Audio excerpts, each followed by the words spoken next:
Este, no sé si recuerdas esta eh, ¿cómo le llamaré? Filmina, imagen o diapositiva, que no es ninguna de esas, ¿eh? Eh, pero, ¿vimos esta o esta no la hemos visto? Bueno, voy a irme atrás para que veas de qué se trata la situación. Me voy para atrás.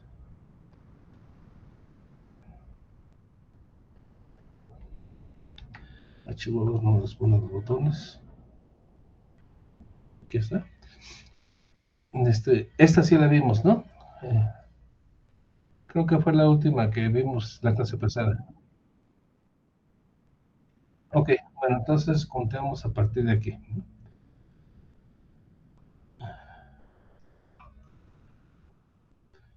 Bueno, entonces estamos aquí respondiendo las preguntas que nos hicimos pues para examinar los criterios de diseño del sistema de apagado. Y bueno, en esta situación de, de establecer cuáles son los criterios, pues aquí tenemos el primero, ¿no? La rapidez de actuación del sistema pues depende del evento o del accidente, en caso de accidente, que más rápidamente introduce reactividad positiva en el núcleo. Generalmente es de unos cuantos segundos. En Laguna Verde el tiempo de actuación de las barras de control SCRAM es de menos de 7 segundos, ¿no? Entonces, bueno, eso es para el apagado del reactor. Pues la forma más segura y eficiente pues es provocar el SCRAM, que es introducir todas las barras de control en forma simultánea, ¿no?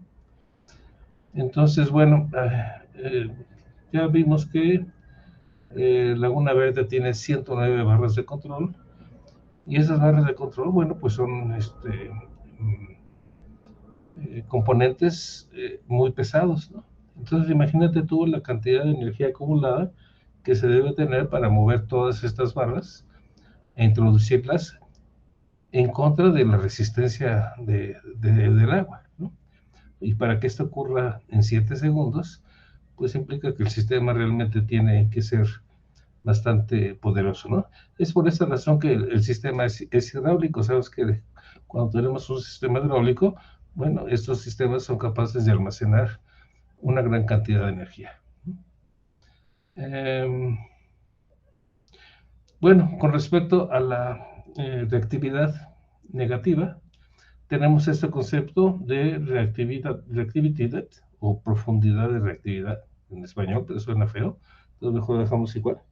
En inglés, reactivity depth, que es la reactividad negativa total insertada en el núcleo una vez que el sistema de apagado opera completamente, ¿no? Entonces, depende del evento o accidente que más reactividad positiva introduce el núcleo, pero debe de existir un margen de apagado, o margen, o shutdown margin en inglés, de al menos 5 milicas.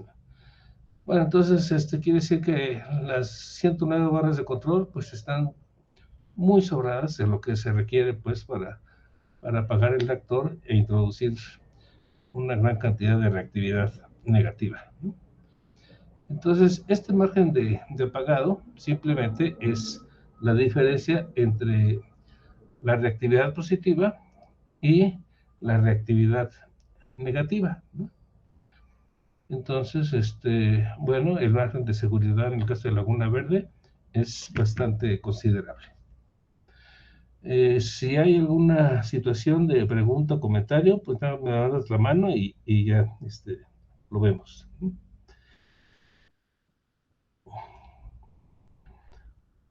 Ok, la siguiente.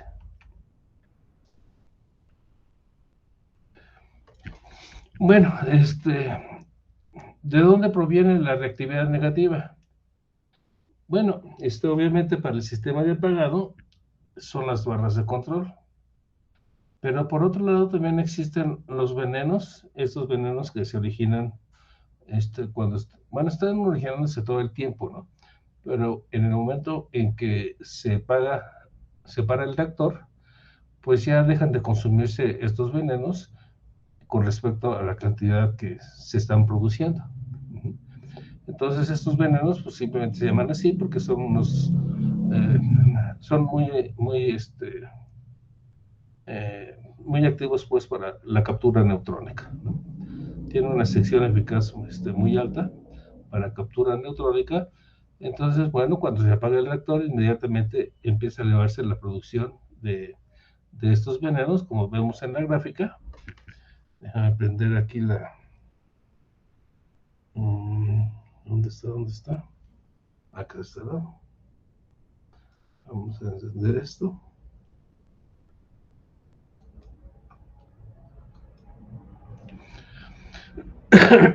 Ok.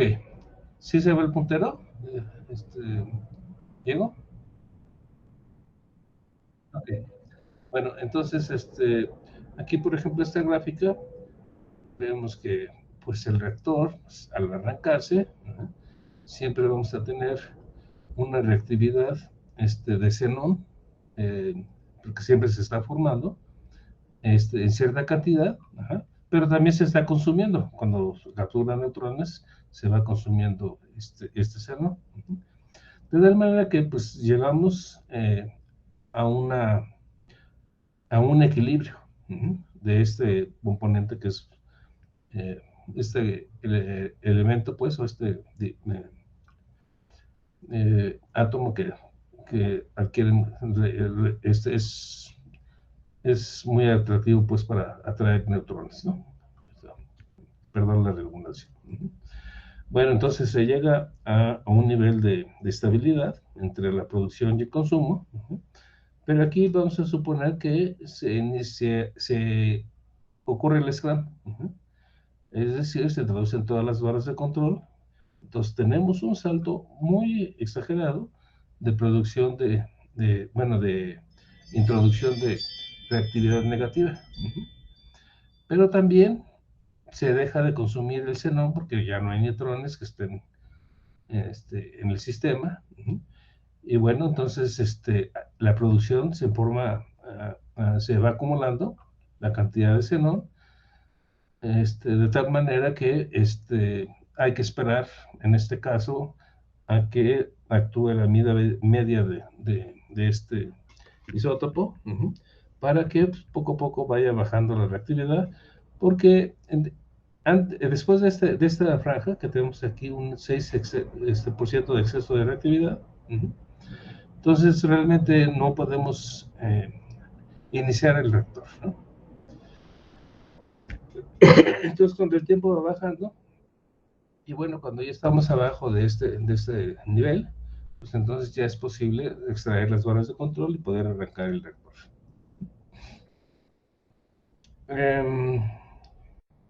Bueno, entonces, otro de los aspectos es también que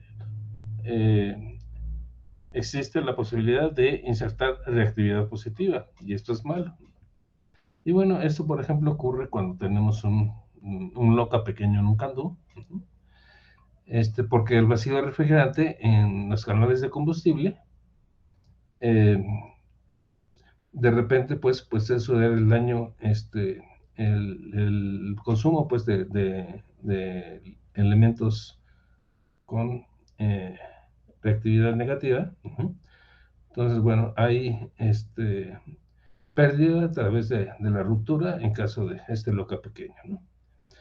Entonces, la disminución de la temperatura del combustible es un coeficiente de temperatura negativa, pero el aumento de la temperatura del moderador tiene un coeficiente de temperatura positivo, ¿no?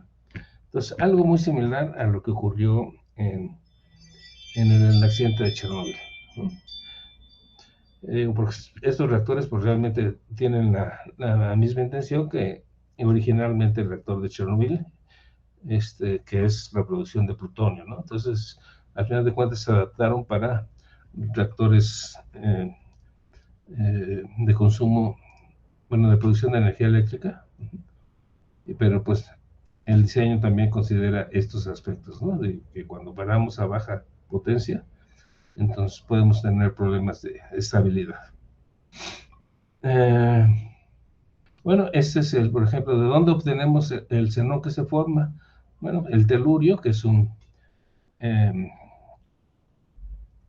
¿cómo se llama? Un fragmento de fisión,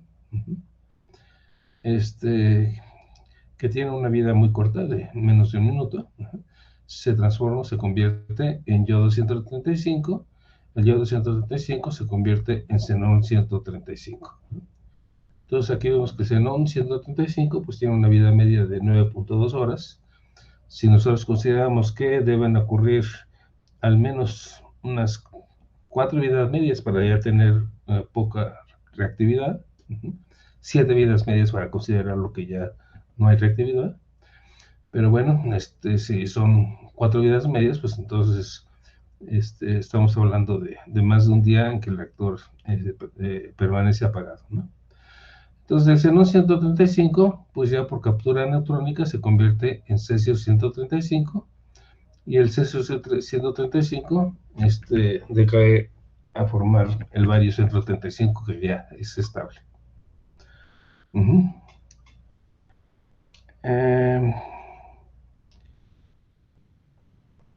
Ok, no hay preguntas, entonces vamos a continuar.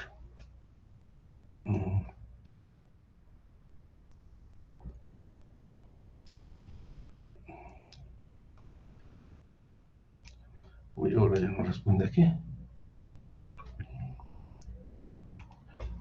Ay, a veces te responde el teclado, a veces responde nada más el ratón. Pero bueno, también una de las preguntas que nos hacemos como criterio de diseño, pues es de decir qué tan confiable es el sistema. Bueno, aquí vemos que el sistema de apagado debe ser, por regulación, bastante confiable. Esto es al menos 10 a la menos 4, que significa una falla en 10.000 demandas, en términos probabilísticos, ¿no? Entonces, bueno, pero aún existe la posibilidad de que el sistema esté indisponible por cualquier circunstancia. Pero bueno, la confiabilidad del sistema es muy alto. Bueno, el criterio de aceptación del sistema de apagado es seleccionar los otros criterios de tal manera que no exista una carga a otros sistemas de seguridad. Es decir, prevenir o proponer consecuencias. Bueno, aquí vemos que el evento de Scrum pues es un evento muy drástico, ¿no? Que está involucrado una gran cantidad de energía, ¿no? Entonces tenemos que asegurarnos de que la actuación del sistema de apagado, el Scrum, no provoque daños en otros sistemas. A eso se refiere esto, ¿no?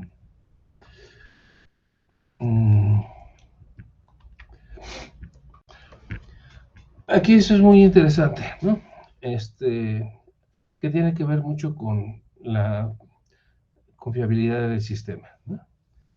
Es decir, cómo ocurren las señales de Scrum, ¿no? Entonces, pues aquí vemos todos los disparos. Disparos, pues quiere decir que se activa el sistema de apagado, ¿no? Entonces, como vemos aquí, dice el primer párrafo, disparo del canal A2 y OB2 o A1 y OB1 del sistema de protección del reactor por alto nivel en el volumen instrumentado de descarga de Scrum.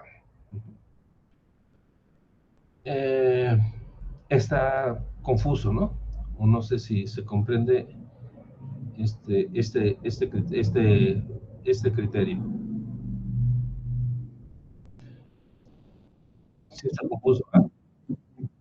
Ok, bueno, entonces, ¿qué quiere decir esto de A2 y OB2 y A1 y OB1? Bueno, pues simplemente lo que dice es que tenemos dos canales, ajá, y son redundantes cada canal. Entonces, para evitar que el sistema se active por una señal que pudiera haber ser una señal espuria, es decir, pues simplemente una falla de algún sensor. ¿No? Bueno, esto no provoca que se active el sistema, sino que debe de haber dos, eh, dos señales iguales para activar el Scrum. Esto quiere decir, bueno, que con uno no se activa, se necesitan dos para que se active el disparo, ¿no? Entonces es una lógica de 2 de 2, ¿no? ¿Sí se entiende esto, Diego? Ok, simplemente son dos canales y estos canales también son redundantes.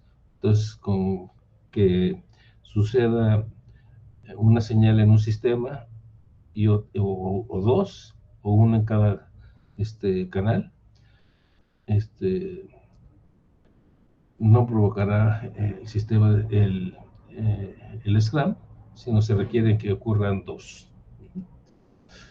Y bueno, aquí el sensor es por alto nivel en el volumen instrumentado de descarga de SRAM. Bueno, entonces aquí vamos a considerar que el sistema es hidráulico para el movimiento de las barras de control. Y bueno, cuando hay movimiento de las barras de control, de alguna manera, cierta cantidad de agua es, eh, bueno, se mueve de un lugar a otro, ¿no? Eso es necesario porque si no, lo que vamos a provocar es que si hay un alto nivel en la descarga del SRAM, pues entonces el sistema puede dañarse por la fuerza hidráulica. Entonces quiere decir que hay un volumen en donde se deposita toda la cantidad de agua durante el movimiento de las barras de control, pero si este volumen tiene un nivel alto, entonces esto señala esta señal de activación. A eso se refiere con alto nivel en el volumen instrumentado de descarga del SRAM.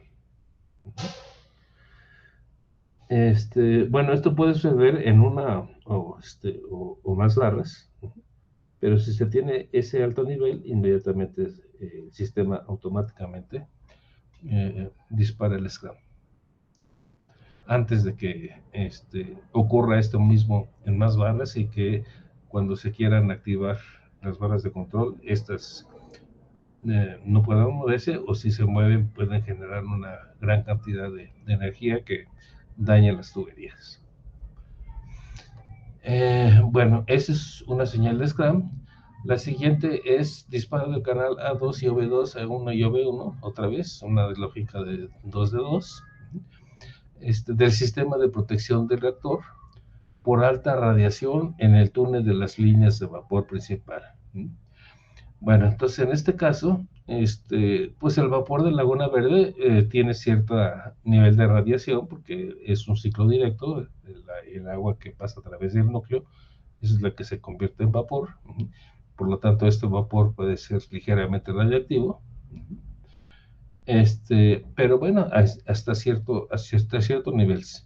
Si hay una mayor cantidad de radiación en las líneas de vapor principal, pues eso implicaría que el combustible de alguna manera está dañado y está pasando la reactividad de los ensambles de combustible al refrigerante. El siguiente es el disparo de los canales A2 y OB2 y A1B1, igual, del sistema de protección del reactor para cierre de válvula de aislamiento de vapor principal si el selector de modo del reactor está en marcha, ¿no?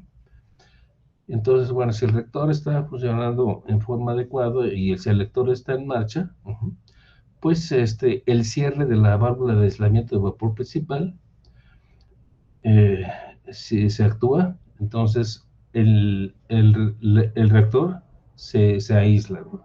Esto quiere decir que todas las válvulas que permiten el paso del vapor se cierran de una manera automática, y bueno, eso provoca que haya un transitorio de alta presión y bueno, alta presión puede provocar daños en los componentes de la vasija.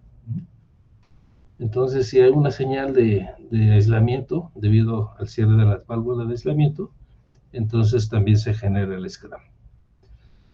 El siguiente, disparo del sistema de protección del reactor, canal A2 y OB2, Aquí también debe ser A1, B1 y A2 o B2. A lo mejor simplemente olvidé o por error no lo puse, pero debe ser el mismo señalamiento para este caso, que es el disparo del sistema de protección del reactor por cierre de las válvulas de control de la turbina principal. Eh, bueno, una forma de controlar el vapor que pasa a las turbinas y con esto regular la cantidad de potencia. Bueno, si por alguna razón hay un cierre de estas válvulas de control, pues lo que va a ocurrir es un rechazo de carga, es decir, no hay forma de aprovechar el vapor que se está generando, eh, la presión aumenta y pues eso provoca el scram. ¿Qué es lo que pasó con el accidente, por ejemplo, de Fukushima? Nada más que aquí, bueno, pues, por el temblor se activó una señal de scram, entonces esa señal de scram, además de introducir las varas de control, provoca que las válvulas de la turbina principal se cierren. El siguiente es disparo del sistema de protección del reactor, otra vez canal A2 y V2 y A1 y OV1 por alta presión en el pozo seco. Aquí estamos hablando de la contención del reactor. La contención del reactor pues se divide en el pozo húmedo y en el pozo seco. El pozo húmedo pues es donde está una gran cantidad de agua, que ya veremos cuál es su función en la alberca de supresión. Y hay un nivel en donde ya no hay agua, entonces en este caso ya es la región del pozo seco, ¿no? Entonces, bueno, eh, si hay alta presión en el pozo seco, esto implica que posiblemente haya un accidente de pérdida de refrigerante, es decir, un LOCA, ¿no? Que es el accidente base de diseño. Entonces, bueno, porque pues, la contención debe estar a cierta presión, pero si en cierto momento hay una alta presión, pues eso es debido a que hay pérdida del refrigerante y se está acumulando el vapor en la contención. El siguiente es el disparo del sistema de protección del reactor, canal A2 y OV2, A1 y OV1, por cierre de las válvulas de paro de turbina principal. Bueno, entonces, por cualquier situación que se requiera aislar el reactor, pues la forma de aislar el reactor es por cierre de las válvulas de paro de la turbina principal, igual que otras válvulas que simplemente impiden que el flujo de vapor salga del edificio del reactor. Uy, muchas señales de activación. Y creo que hay otras más. Aquí están otros, ¿no? Disparo del canal A o B del sistema de protección del reactor por acción de los botones manuales de disparo. Y ahí están la nomenclatura de estos botones en el cuarto de control. Tienen esta simbología, ¿no? Entonces, bueno, ¿a qué se refiere esto con disparo del canal? Por el sistema de protección del reactor, por acción de los botones, pues simplemente está definiendo lo que es un scram manual, ¿no? En cualquier momento, por cualquier circunstancia que ocurra de riesgo, bueno, el operador tiene la posibilidad de hacer el scram manual. Bueno, y esto, como habíamos comentado, es apretar los botones en forma simultánea, dos canales para que se active el scram al mismo tiempo. Entonces esto implica apretar los dos botones de scram que están en una posición separada uno del otro, de tal manera que hay que tener una posición incómoda para poder activar los dos botones al mismo tiempo. Y además, pues estos botones no están disponibles, están cubiertos y solamente son disponibles con una llave. Entonces, bueno, esto se hace así para evitar que haya cualquier disparo no deseado. El siguiente disparo del sistema de protección del reactor, otra vez. Bueno, aquí estamos hablando de un sistema de protección del reactor que tiene varias funciones, ¿no? Que bueno, que tiene que ver con los sistemas de seguridad, pero este sistema de seguridad del reactor realmente no lo vamos a ver. Pero bueno, en este caso es por bajo nivel de agua en la vasija. Entonces, bueno, si hay bajo nivel en el agua de la vasija, puede significar que hay una falla en la aportación del sistema de agua de alimentación. Es decir, que las bombas de alimentación no funcionan adecuadamente, o bien que hay una pérdida de inventario por fugas o pérdida de inventario por accidente, es decir, un local. Espera. Bueno, el siguiente caso es disparo del sistema de protección del reactor de canal A1 y OV1 o A2 y OV2 por alta presión en la vasija del reactor. Bueno, entonces, por ejemplo, ya hablamos que si hay un rechazo de carga, pues entonces hay alta presión en la vasija del reactor. Entonces, una vez que aquí hay unas más señales redundantes, ¿no? Por un lado está el rechazo de carga o de aislamiento del reactor, y por otro lado también está por alta presión en la vasija del reactor. Y por último, vamos a hablar de que también se genera el SCRAM cuando se dispara el sistema de protección de reactor, canal A2 y V2, V1, V1, 2, 2. Esto por acción del sistema de monitoreo neutrónico. Entonces, bueno, dentro de la vasija hay detectores que miden el flujo de neutrones, y bueno, este flujo de neutrones pues es proporcional a la potencia del reactor.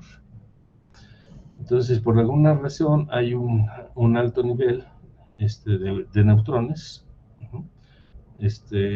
Entonces, para evitar que se incremente la potencia en forma súbita, entonces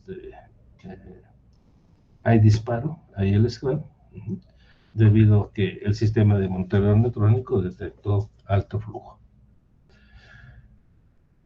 Bueno, entonces, como vemos, hay muchas señales que generan el SCRAM. Aquí hay que pensar en dos aspectos.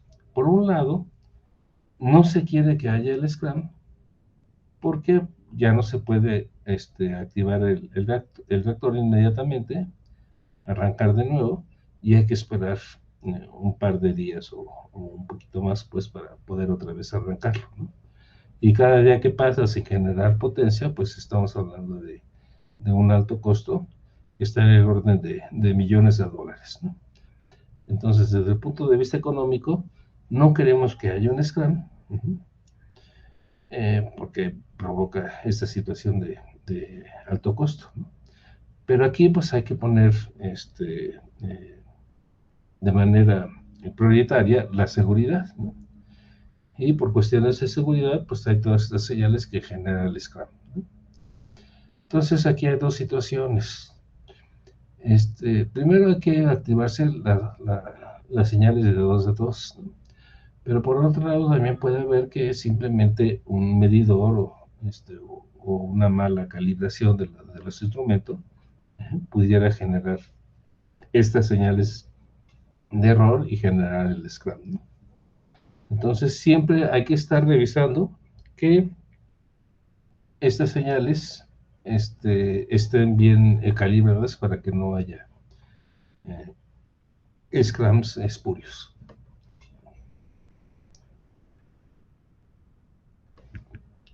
Ok, entonces, ¿sí quedaron claro todas las disparos automáticos del SCRAM?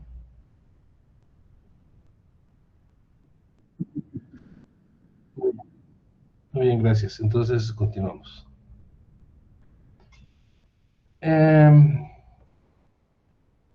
Bueno, ¿cuál es el ambiente de operación del sistema de apagado del reactor, ¿no? Bueno, aquí el criterio es que el sistema de apagado debe mitigar el accidente y al mismo tiempo no poder ser afectado por el accidente o que éste genere problemas en otros sistemas, ¿no?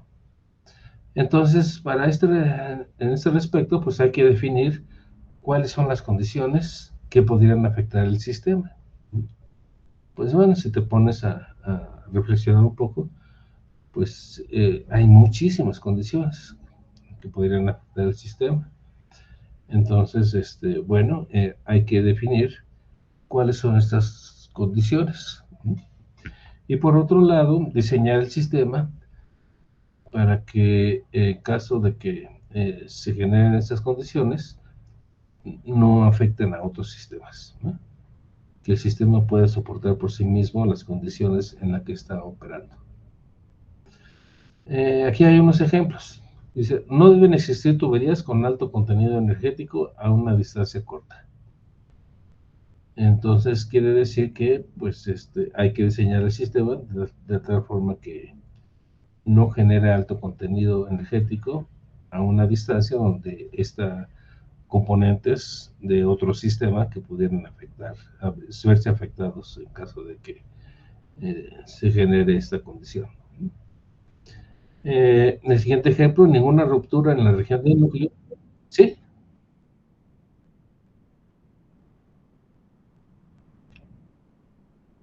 Este, Perdón, escucho mucho ruido, no logro distinguir la pregunta, pero si quieres escríbela para no, para no, eh, equivocarme, pues, en la respuesta.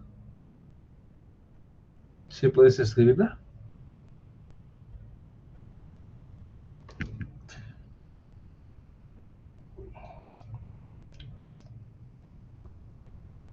Ok. ¿A qué se refiere el término de contenido energético? Bueno, pues digamos, un sistema que puede estar compuesto por tuberías y la vasija del reactor o tanques de almacenamiento, etcétera.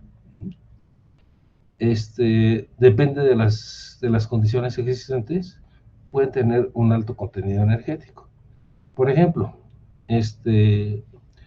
eh, un tanque de almacenamiento, que lo que contiene es agua, ¿no? Pero vamos a suponer que las condiciones provocan que haya muy alta temperatura. Bueno, pues eso va a generar mucha presión en ese tanque, ¿no? Entonces, bajo ciertas condiciones, este tanque pues existe con un alto contenido energético. Entonces, hay que diseñar cualquier situación en que estas tuberías o estos tanques o cualquier situación que tenga un contenido energético muy alto, pues que no esté a distancia corta de otros sistemas o otros componentes que pudieran dañarlos en caso de que hubiera un accidente, ¿no? Una explosión de vapor de un sistema o que cierto componente pues falle y entonces se genere más cantidad de energía, ¿no? Y bueno, y esto estamos hablando de que esto puede suceder muy fácilmente en el sistema de apagado, en el SCADA, ¿no? O sea, eh, las barras de control y sus componentes hidráulicos, pues tienen un alto contenido energético, ¿no? Entonces hay que diseñar el sistema de tal manera que si ocurre algún problema, no dañe a otros componentes. Ok, bueno, creo que fui un poco redundante, pero mejor. Entonces, el siguiente ejemplo, ¿no? Eh, Ninguna ruptura en la región del núcleo debe inhabilitar las barras de control de apagado, al grado que no se cumpla con los márgenes de apagado del reactor. ¿Sí? Entonces ya vimos que hay un margen de apagado, el shutdown margin, ¿no? Y establece ciertas condiciones. Entonces aquí hay que también tener el criterio de que ninguna ruptura dentro del núcleo, o sea, básicamente vamos a decir dentro de la vasija, cualquier situación no debe inhabilitar las barras de control de pagado, al grado de que no se cumpla con los márgenes de pagado del reactor. Esto es decir, bueno, pues estamos hablando de un accidente por la inserción, digamos, vamos a suponer que una barra de control se desacopla de su sistema de accionamiento. Entonces esta barra de control, por el peso, que es un componente muy pesado, bueno, pues simplemente salga de la vasija, ¿no? Esto realmente es difícil que ocurra, realmente no está planteado cuáles son las condiciones para que esto ocurra, pero bueno, así es la reglamentación, hay que suponer que se puede ocurrir, y entonces, bueno, diseñar el sistema que contrarreste esta situación, ¿no? Porque ya vimos que las barras de control pues están acopladas directamente al sistema de accionamiento, y pues para que salga una barra de control de esa manera, rápidamente, pues debes acoplarse desde el sistema de accionamiento, y además pues tenemos el control de velocidad de las barras de control, la forma que están diseñadas en la parte inferior, que impide que la barra de control se acelere en su camino de extracción debido al peso, ¿no? Por la gravedad.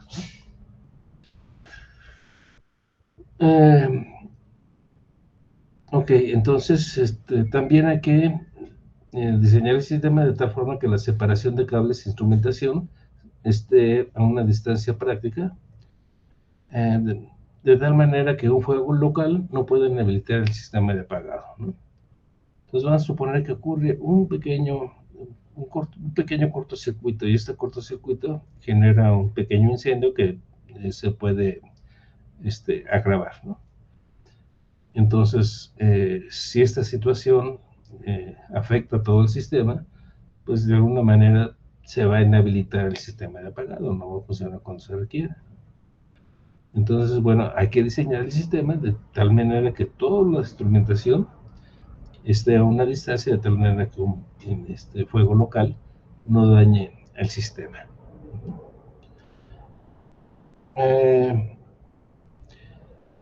Y por otro lado, pues hay que considerar que tenemos una situación en donde ocurren altas presiones, altas temperaturas. A eso nos referimos cuando estamos hablando de alto contenido energético. Pero también podemos tener altos niveles de radiación que degradan todos los sistemas electrónicos, vibración y movimiento por temblores, que pues si sucede no afectan el sistema, ¿no? Que no impida el accionamiento del sistema de apagado. Entonces, bueno, pues estos criterios lo que implican es una gran cantidad de situaciones que deben considerarse para aceptación del sistema. Entonces, se deben generar pruebas, y al final de cuentas, si se pasan todas estas pruebas, pues entonces se acepta el sistema, ¿no? Entonces, antes de que arranque el reactor, pues todos los sistemas principales de emergencia pues, deben ser probados de tal manera que se considere que lo que suceda no pueda afectar el sistema de apagado, ¿no? Pero bueno, estamos hablando de una cantidad en el orden de miles y miles de situaciones que deben ser consideradas previamente, ¿no? Entonces, obviamente, esto llega a ser una carga imposible de realizar, ¿no? Debido a la gran cantidad de situaciones que pueden ocurrir. Y bueno, todas estas situaciones deben preverse. Y bueno, esto no puede ocurrir realmente a la perfección, ¿no? Al 100%. Entonces, si no podemos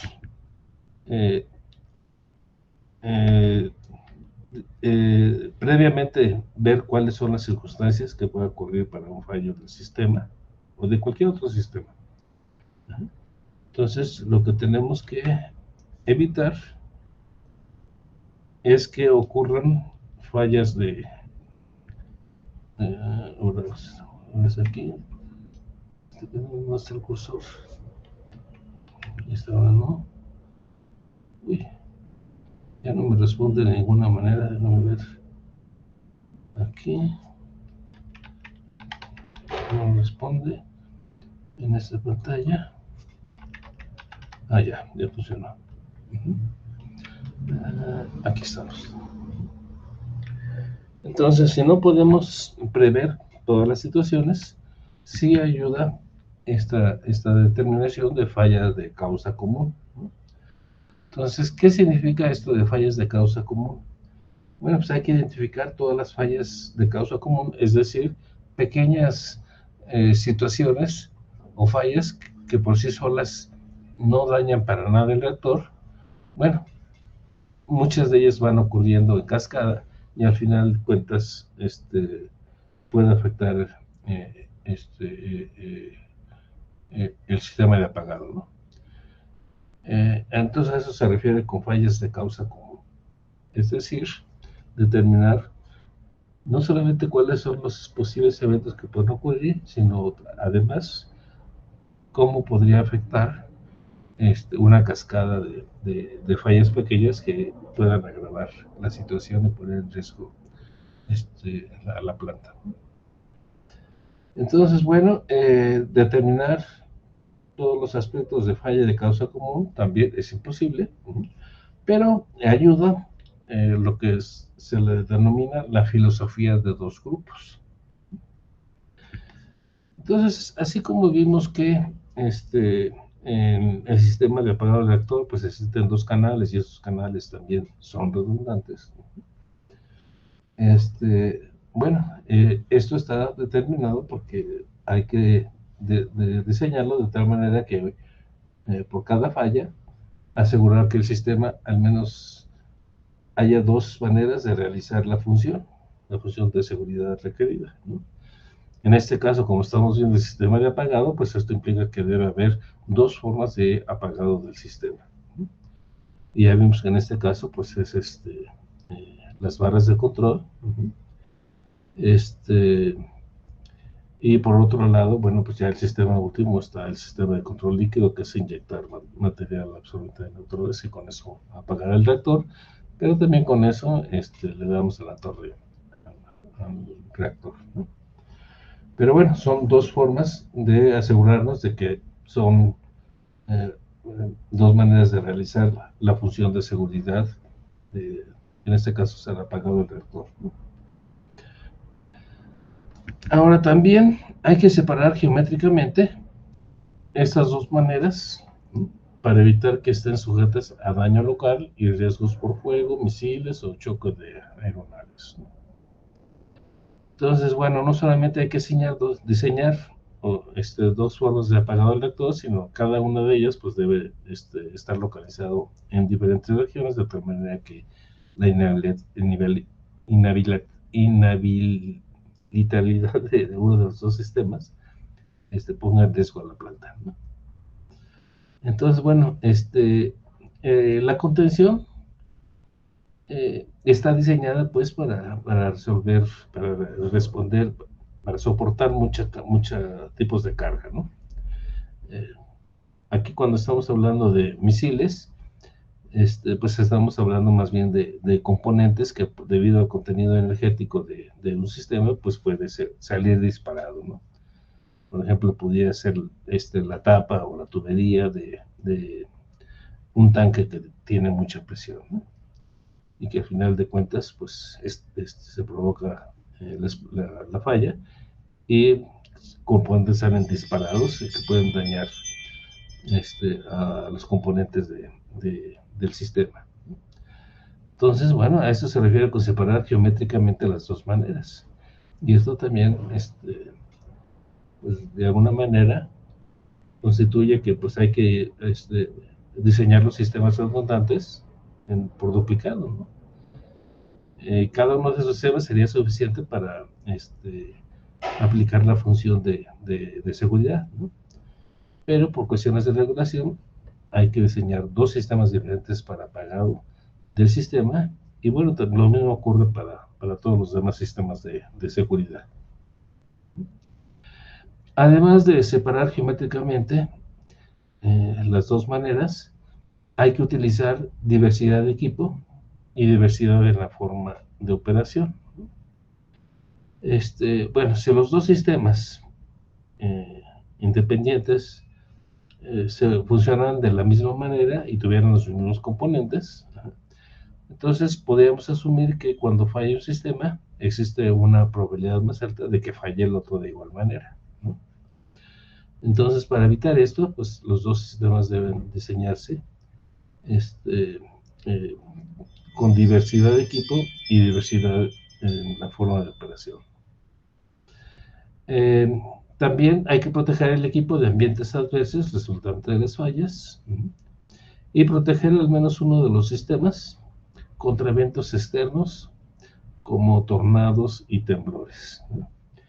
Que esto fue lo que falló en Fukushima, ¿no? Los tanques, los sistemas de refrigeración de emergencia no funcionaron porque los generadores diésel no pudieron encender debido a que se inundaron por el tsunami.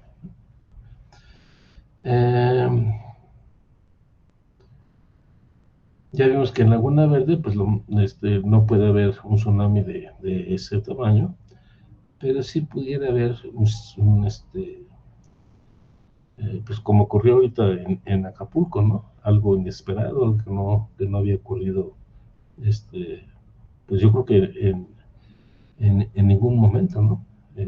Registro histórico de cuáles son los huracanes más violentos, ¿no?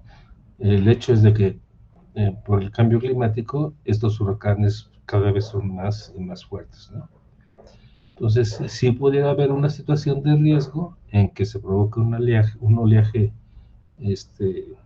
grande debido a un huracán, pero pues, el sistema está diseñado para que históricamente pueda soportar cualquier tipo de huracán o temblor que ha ocurrido históricamente en el sitio.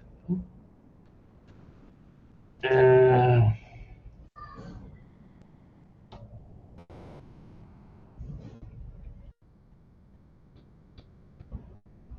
Siguiente, ¿no? Entonces, aquí viene, como regla general, hay que demostrar que no existe un peligro creíble en cierta área. Además, un segundo grupo fuera del área del primer grupo, que debe mitigar el evento, ¿no? La redundancia de sistemas. Pues el sistema o componente debe estar protegido por una barrera. El sistema o componente debe fallar en forma segura. Este aspecto de fallar en forma segura, sí le entiendes, Ego? ¿A qué se refiere cuando que debe fallar un sistema o un componente en forma segura? Ok, bueno, entonces, pues obviamente un sistema que funciona, por ejemplo, suministro de agua o suministro de vapor, lo que quiere decir que falle de forma segura, es decir que pues todas las válvulas o componentes de control deben quedar en una posición de tal manera que se cumpla la función, aun cuando el sistema falló, ¿no? Entonces, por ejemplo, digamos que falla el sistema de control líquido, que es una forma de apagar el reactor ya última, ¿no? Y sucede que en este caso, este sistema no se requiere, pero en un momento dado falla el componente, y entonces suponemos que si falla, entonces se va a activar este sistema de inyección de venenos dentro del reactor, ¿no? Entonces no queremos que ocurra eso. Entonces, si falla el sistema, por ejemplo, en este caso, del sistema de apagado de control líquido, pues quiere decir que al fallar, todos los componentes cruciales pues deben estar cerrados para evitar que haya inundación de este material, ¿no?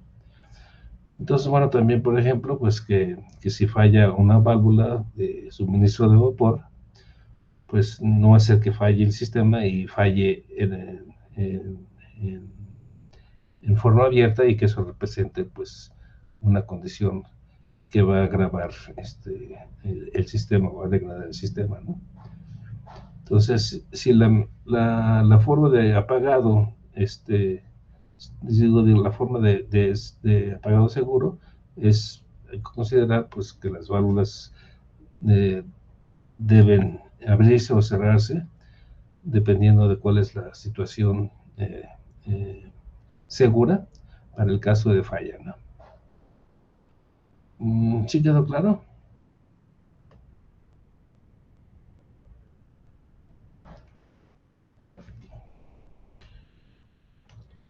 Ok, perfecto. Entonces continuamos. Bueno, aquí simplemente la tabla que está aquí es un ejemplo de cómo separar las 4 funciones de seguridad,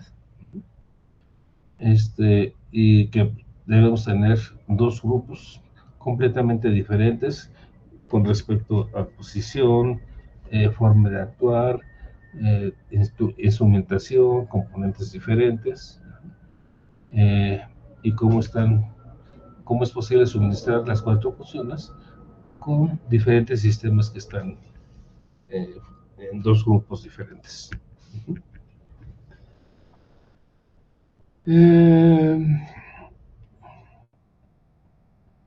Bueno, continuamos, ¿no?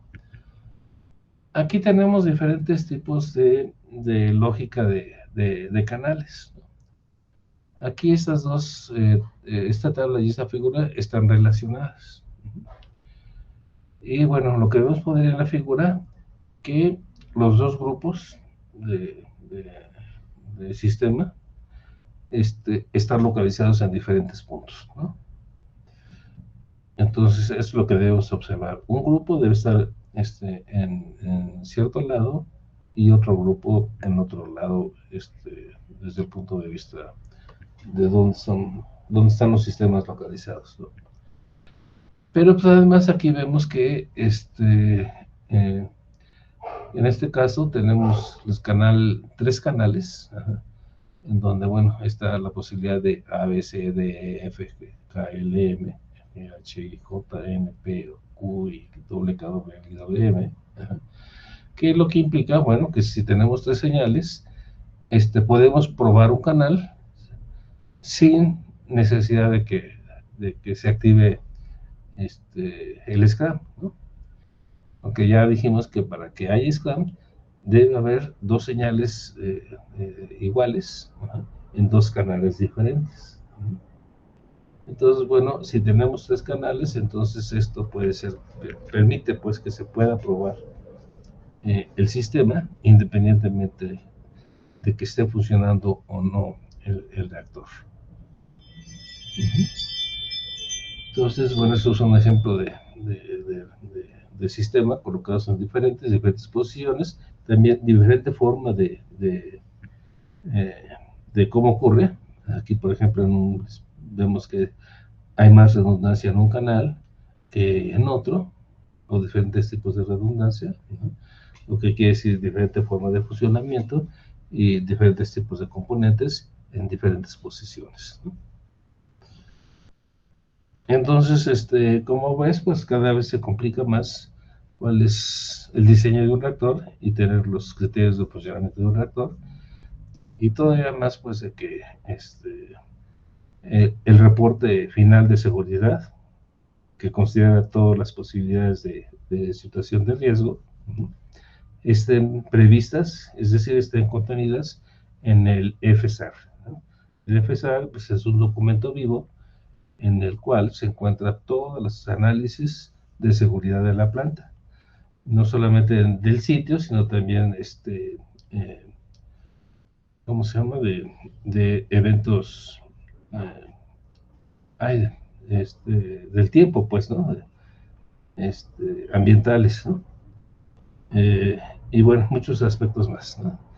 Así de tal manera que este documento, el FSAR, que es siglas en inglés para the Final Safety Analysis Report, ¿no?, el análisis final el reporte final de seguridad del reactor. Entonces, bueno, hace varios años, cuando no había forma de tener estos documentos en forma digital, bueno, pues haz de cuenta que tenemos la enciclopedia británica, ¿no? Son 15 tomos o 17 tomos, y cada uno de ellos de un considerable espesor, ¿no? Entonces, bueno, todo está contenido en ese reporte, y digo que es un reporte vivo porque se va actualizando día con día, ¿no? Si hay algún reporte en que no ha sido considerado, pero ya se consideró en ese momento se manda, pues, la página que tiene el análisis correcto y se quita la anterior, ¿no? Entonces, esos documentos se van actualizando, pues, día con día. A eso me refiero, que es un documento vivo, ¿no?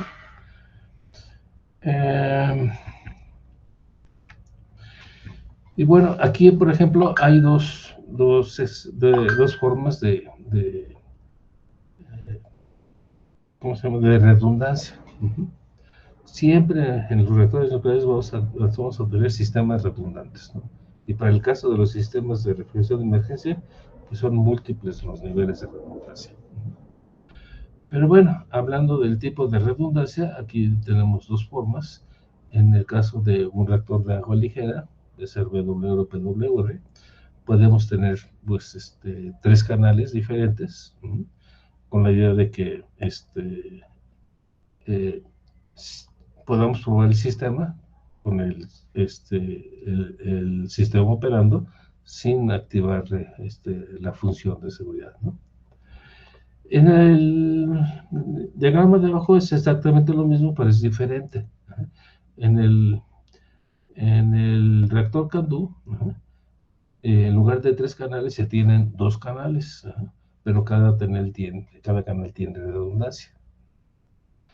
Entonces, pues aquí hay dos formas de lograr la redundancia que se requiere, dos formas diferentes. ¿Cuál es mejor? Pues las dos son iguales de importante, ¿no? Es difícil decir que una es mejor que la otra.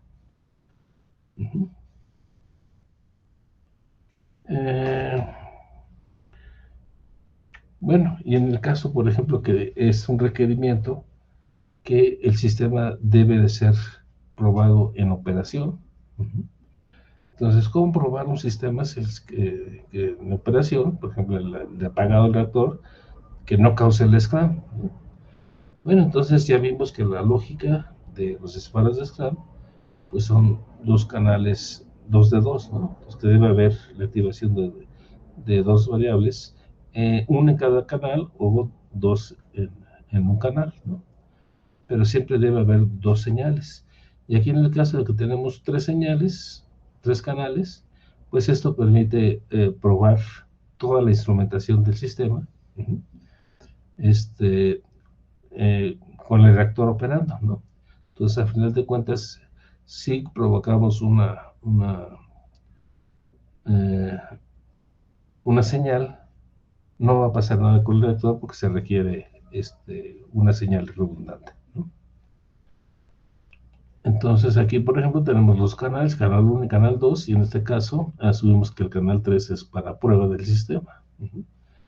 Bueno, este canal pues puede ser probado en cualquier caso, pero también, por ejemplo, bueno, podemos probar los otros canales y convertir este canal en un canal activo, ¿no?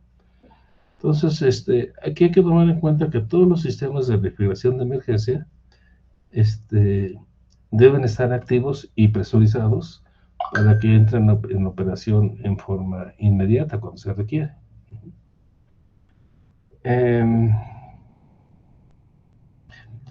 Entonces, bueno, hay que asegurarnos de que esto está presente, estas características esté presente, y están activas en todo momento, ¿no?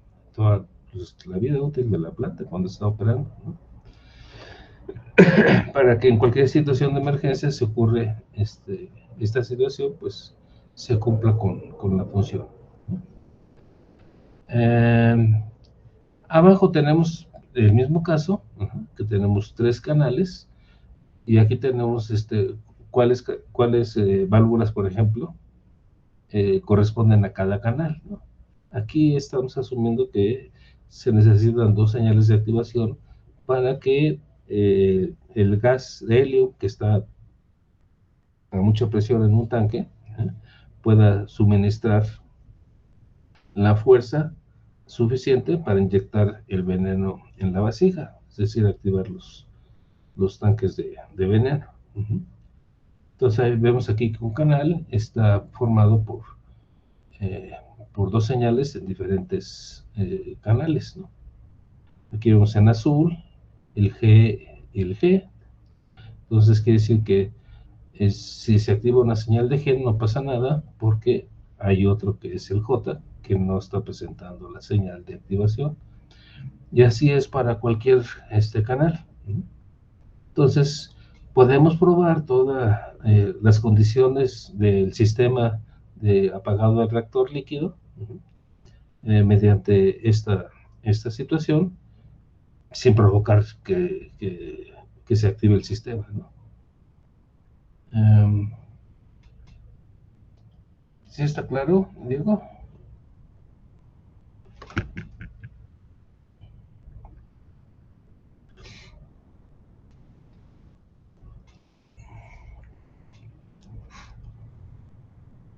Bueno, entonces, por último, para este sistema de apagado del reactor, pues hay que considerar la interfase humana, ¿no? Es decir, pues, el cuarto de control, y además proveer otra forma de apagar el reactor de forma diferente, ¿no? Bueno, esto es, de cierta manera, pues, activado por el operador, ¿no? Entonces, en este caso, la interfase, pues debe ser notificado, el operador debe ser notificado que el sistema se ha activado, ¿no? O sea, que haya una alarma en el panel de seguridad. Por otro lado, también ser capaz de confirmar que que ha actuado correctamente, ¿no? Con información suplementaria. Bueno, en este caso, pues ya vimos que a partir del accidente de 3 millas, en donde precisamente los operadores no fueron capaces de encontrar información redundante. Entonces, bueno, la lucecita indicaba que la válvula estaba cerrada, pero realmente lo que indicaba es que se había activado el cierre de la válvula, pero ya vimos que en este caso no cerró, y los operadores no se dieron cuenta que se estaba escapando el refrigerante, ¿no? Y eso provocó el accidente.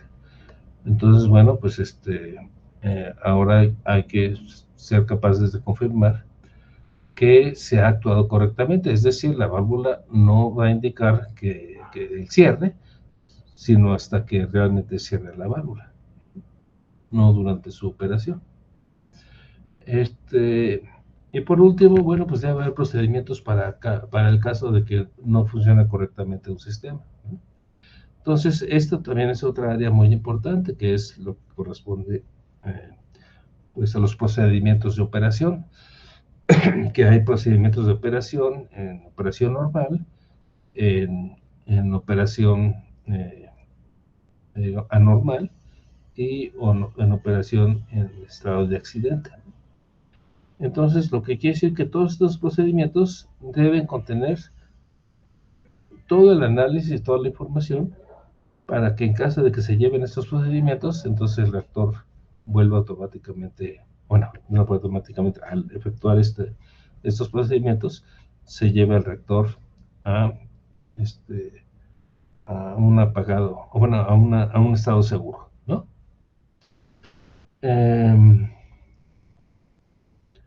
¿Qué más? ¿Qué más? Bueno, y esos procedimientos, pues obviamente, en caso de una situación anormal, pues el supervisor del reactor, pues el jefe de operadores, entonces en ese momento saca el procedimiento, lo coloca en un, ¿cómo se llama? Otra vez olvidé el nombre de estos mesas que se utilizan para arquitectura y dibujos. ¿Cómo se llama? Bueno, olvido el nombre. Pero bueno, ahí coloca el procedimiento y el supervisor se encarga de dar a indicar a los operadores cuáles son los pasos a seguir, ¿no? Y ahí el supervisor o jefe del reactor pues empieza a checar paso por paso, ¿no? Entonces aquí la idea es de que si se sigue ese procedimiento, pues vuelve el reactor a condiciones seguras, ¿no? Y bueno, esto implica entonces que los procedimientos de operación normal y anormal y de emergencia, pues deben contener todo el análisis para llevar al reactor a un estado seguro. Y esto no es cosa fácil, ¿eh? Entonces, el problema es de que si algo no se ha considerado, entonces tenemos el riesgo de no llevar al reactor a un estado seguro.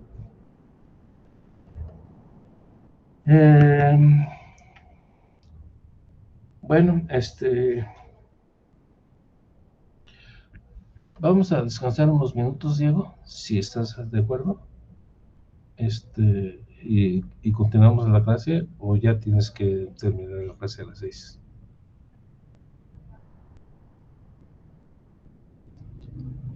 ¿Seguimos hasta las 6 o dejamos unos minutos?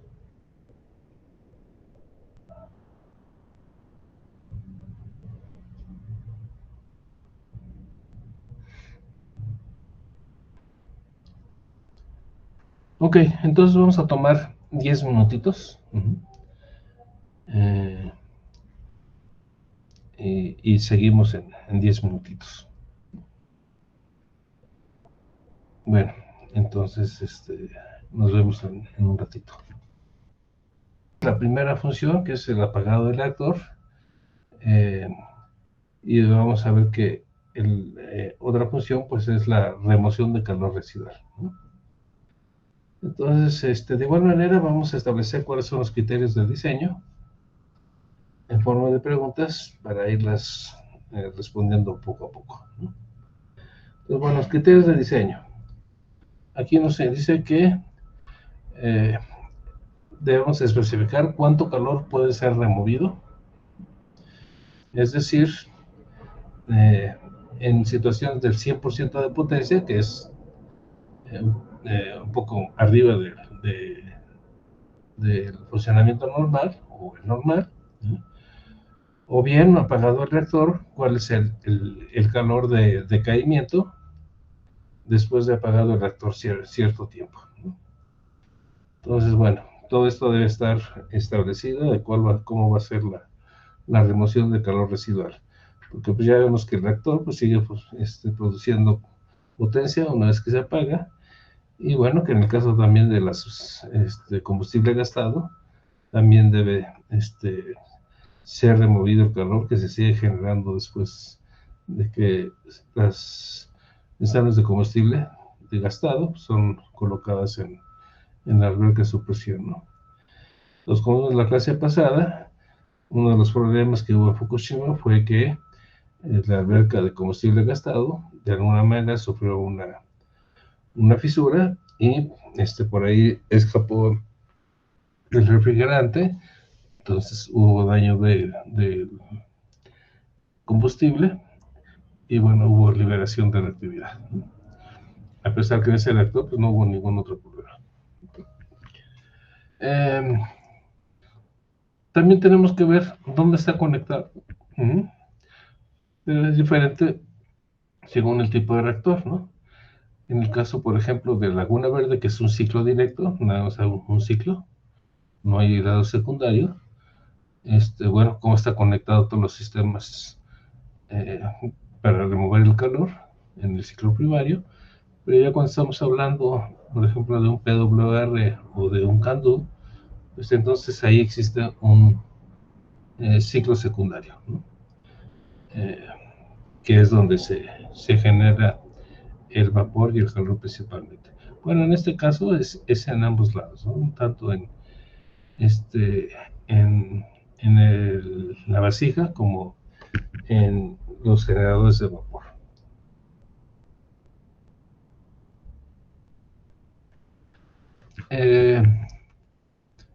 ¿Cuáles son, por ejemplo, también las condiciones en que operará el sistema, ¿no?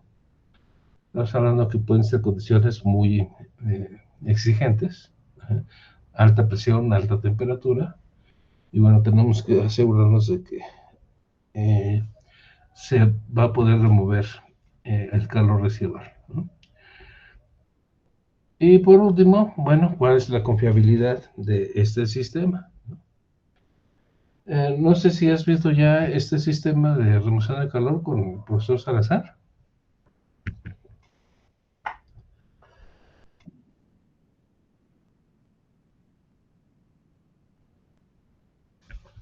¿Perdón?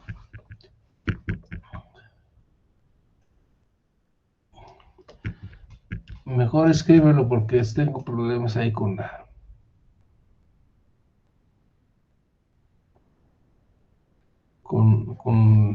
el micrófono. Bueno, no importa. Apenas entramos viendo por... ok. Bueno, entonces, pues está bien porque aquí lo vamos a ver desde el punto de vista de seguridad y con el profesor Salazar pues vas a ver todos los sistemas, pero desde el punto de vista de tecnología, ¿no? Bueno, y también posiblemente vas a utilizar los simuladores de docencia, ¿no? Bueno, pero en todo caso, para ir respondiendo a las preguntas. Otra vez no quiere funcionar. De repente responde, de repente no. Debe haber una situación que no entiendo cuándo funciona y cuándo no. Aquí está ya. Bueno, cuando estamos operando a 100% de potencia, independientemente de qué potencia es el 100%, bueno, podemos asumir que ese 100% es la operación normal. ¿Qué podemos hacer con el vapor generado en caso de algunas circunstancias de que hay que remover todo ese calor? Entonces, bueno, al 100% de potencia, la remoción de calor, pues obviamente la remoción de calor, pues es la forma normal de operación del reactor, ¿no? Pasa el refrigerante a través del núcleo, el refrigerante absorbe el calor y ese calor es llevado a los generadores de vapor, donde ahí suministra toda su potencia, ¿no? Pero bueno, entonces en operación normal, pues el combustible permanece de alguna manera estable en condiciones de operación normal, porque el refrigerante está liberando, bueno, sacando todo el calor, ¿no? Pero bueno, en caso de una pérdida repentina del sistema de remoción de calor, es decir, en una situación que se dispare la turbina o que haya pérdida de vacío en el condensador, esto de pérdida de vacío del condensador implica que, bueno, el condensador de alguna manera tiene un vacío para poder atraer todo el vapor y que ese vapor sea condensado. Y bueno, es parte de ese sistema, funciona bajo condiciones de vacío. Entonces, si hay pérdida de vacío, pues no tenemos el condensador, y si no podemos condensar el agua, pues entonces hay un disparo repentino de las turbinas. Bueno, ¿qué hacer con todo ese vapor que se genera? Bueno, este sistema debe estar diseñado para que todo el 100% del vapor pueda ser liberado a la atmósfera en el caso de un PWR o un CANDU, porque aquí estamos hablando que el vapor se genera en el ciclo secundario, entonces no es radiactivo, se puede liberar, pero pues en el caso del BWR, pues no se puede soltar a la atmósfera porque el vapor es radioactivo, ¿no? Entonces en este caso todo el vapor es desviado a la alberca de supresión, es decir, al pozo húmedo, en la parte inferior de la contención, donde hay un gran nivel de agua. Entonces, este volumen de agua tiene la capacidad de condensar todo el vapor y por lo tanto remover todo el calor residual. Ahí, para ese sistema, pues hay unas tuberías que se conectan directamente el pozo seco con el pozo húmedo. En el pozo húmedo, pues esa tubería está sumergida en la alberca de supresión, de tal manera que cuando el vapor se manda a la alberca de supresión, se condensa. Ok, en caso de que exista solamente disparo de turbina, es decir, que si haya vacío en el condensador y que el condensador esté funcionando normalmente, bueno, pues entonces el 100% de vapor puede ser bypassado para que pase directamente al condensador sin pasar por las turbinas.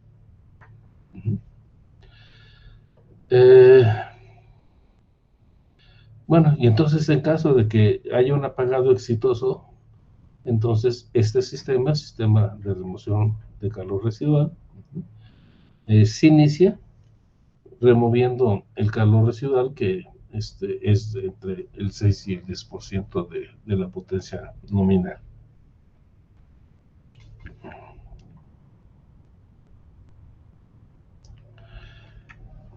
Ok. Cuando estamos hablando de llevar el reactor a condiciones estables, estamos hablando que el estado final debe satisfacer las condiciones de parado en fría estable. Bueno, que no es frío ni tampoco estable, pero así se llama esta condición. Pero bueno, entonces en este caso el reactor debe llevarse a condiciones de subcrítico, que haya una liberación de calor residual, que no haya liberación en el combustible y que el reactor esté despresurizado y frío, ¿no? Frío, en un reactor nuclear, pues estamos hablando de que esté a 100 grados centígrados o menos, ¿no? Entonces, la temperatura normal está arriba de los 300 grados, ¿no? Entonces, por eso dice que está, entre comillas, frío, porque en realidad no está frío, ¿no? Pero bueno, en la gráfica lo que vemos es el ejemplo de un ensamble de combustible para el reactor Cantu y cómo disminuye el calor residual después de apagado del reactor. Entonces aquí vemos que se sigue generando potencia, se va reduciéndose con el tiempo, y bueno, para que qué hacer con el calor residual, pues para eso está este sistema, ¿no? Para remover el calor.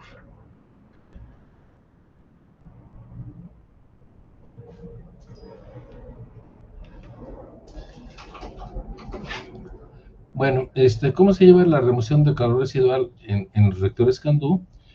En este caso, se lleva en dos fases. La primera fase, pues es que la producción de vapor y agua de alimentación, es la forma en que se remueve el calor unas horas después de apagado del reactor, ¿no? Entonces, por un lado está generándose vapor, pero por otro lado también se está utilizando más agua de alimentación, entonces con eso se está removiendo el calor. Y la fase 2, pues es la operación ya del sistema de remoción de calor residual en forma aislada. Ahí cuando estamos hablando de forma aislada, pues es que ya tenemos condiciones en que el reactor se aísla, es decir, el vapor no sale del edificio del reactor, ¿no? Fuera bueno, se evita que llegue el vapor a otros edificios.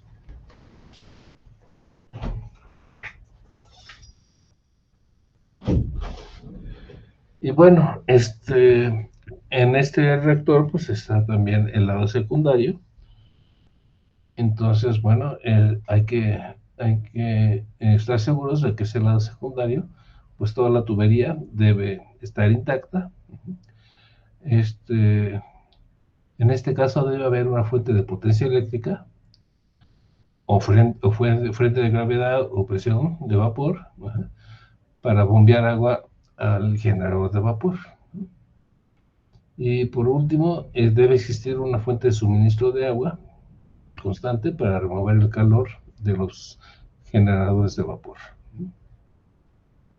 Entonces, bueno, aquí en este caso, pues hay que remover el calor tanto del núcleo como el calor que se genera en los generadores de vapor, que no es otra cosa que un generador, un intercambiador de calor.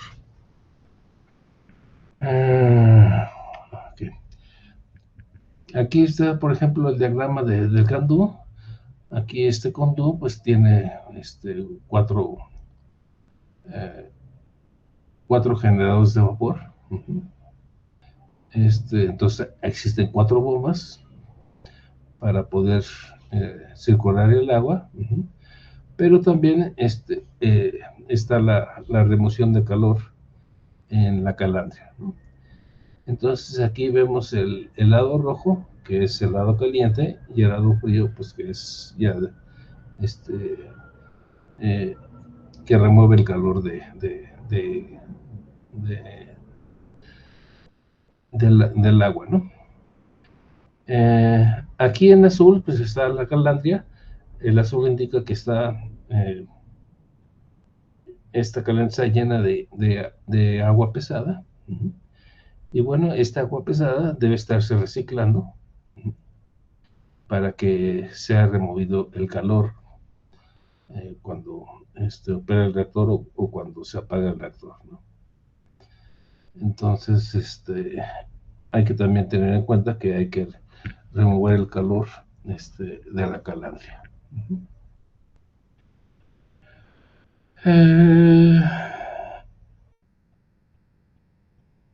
Ok, entonces creo que no hay más en esta gráfica. Y bueno, vamos ahora a hablar de los criterios de diseño. Aquí implica que, por ejemplo, un criterio de diseño que si todos los sistemas y componentes del lado secundario están disponibles, estamos hablando de un PWR de CANDU, entonces las bombas de alimentación principales van a proporcionar agua a los generadores de vapor. Y bueno, si esa agua ya no pasa por la turbina, pero pasa al condensador, pues entonces el condensador es el que remueve el calor y al mismo tiempo proporciona una fuente continua de suministro de agua fría a las bombas de alimentación. Para esta situación es necesario que exista disponibilidad de potencia eléctrica clase 4. Vamos a ver en un momento cuáles son esos diferentes tipos de potencia eléctrica. Pero en este caso, la clase 4 implica que debe ser energía que es generada en la propia central o que hay suministro de la red eléctrica externa. Entonces, si se cumplen esas condiciones, estamos hablando que se requiere bastante potencia, porque las bombas de estos sistemas de agua de alimentación especialmente son bombas muy grandes. Entonces, bueno, sería imposible que el sitio internamente genere esa cantidad de potencia eléctrica, ¿no? Para eso, pues requiere entonces que estén funcionando los generadores diésel, ¿no? El siguiente.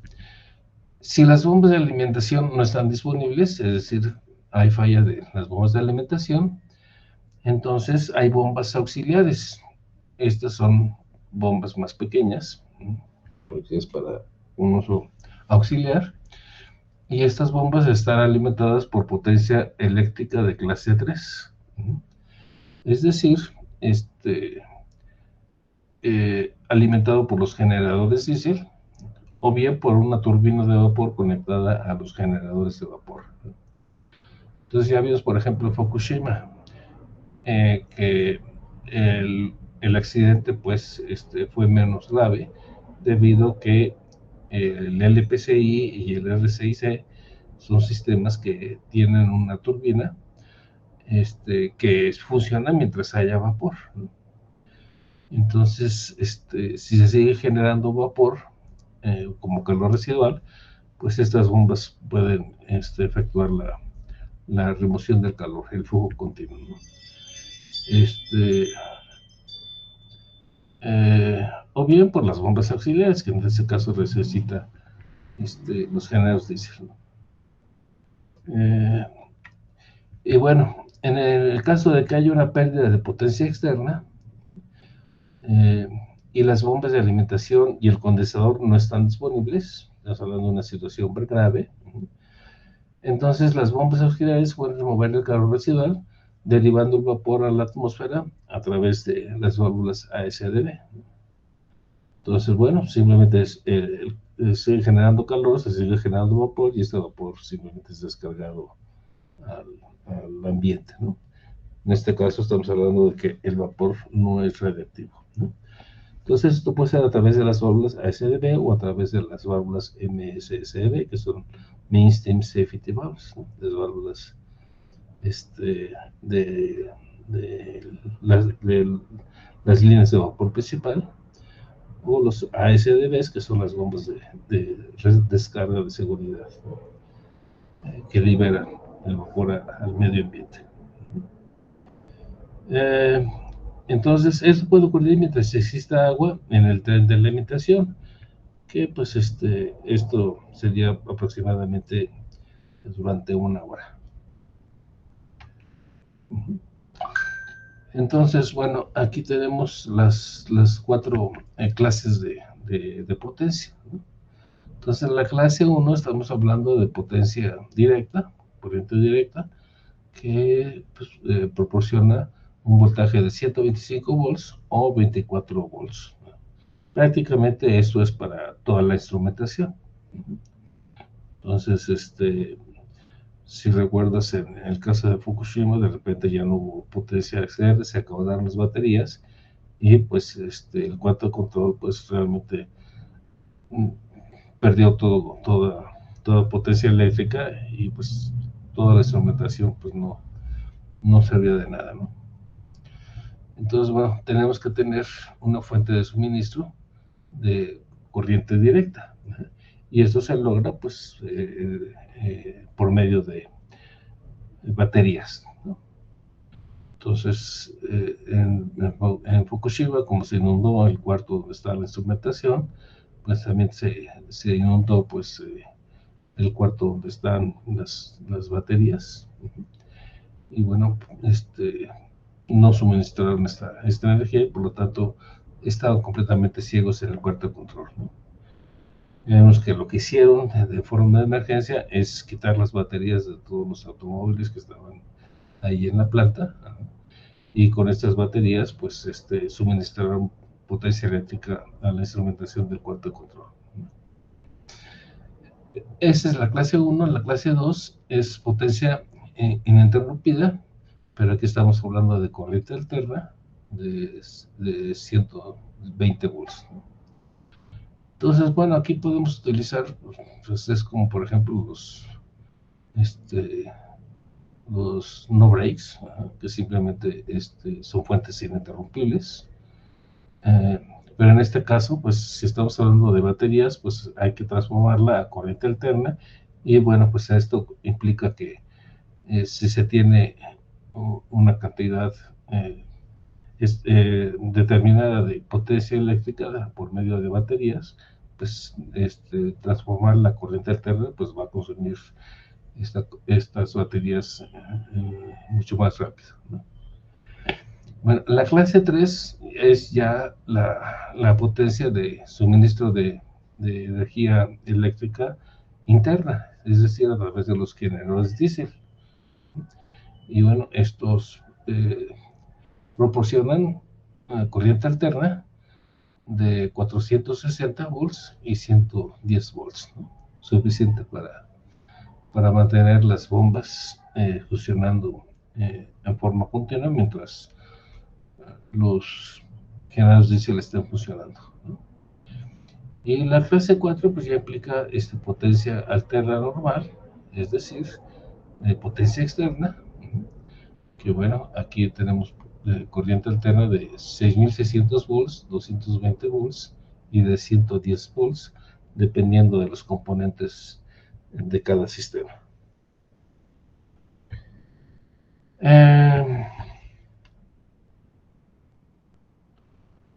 Déjame ver un poquito, adelantarme. Bueno, vamos a dejarle aquí, Diego, y continuamos en la próxima clase con este sistema.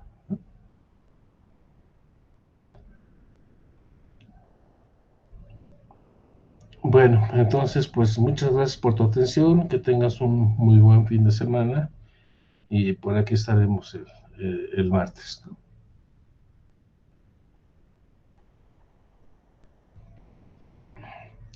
Sale pues.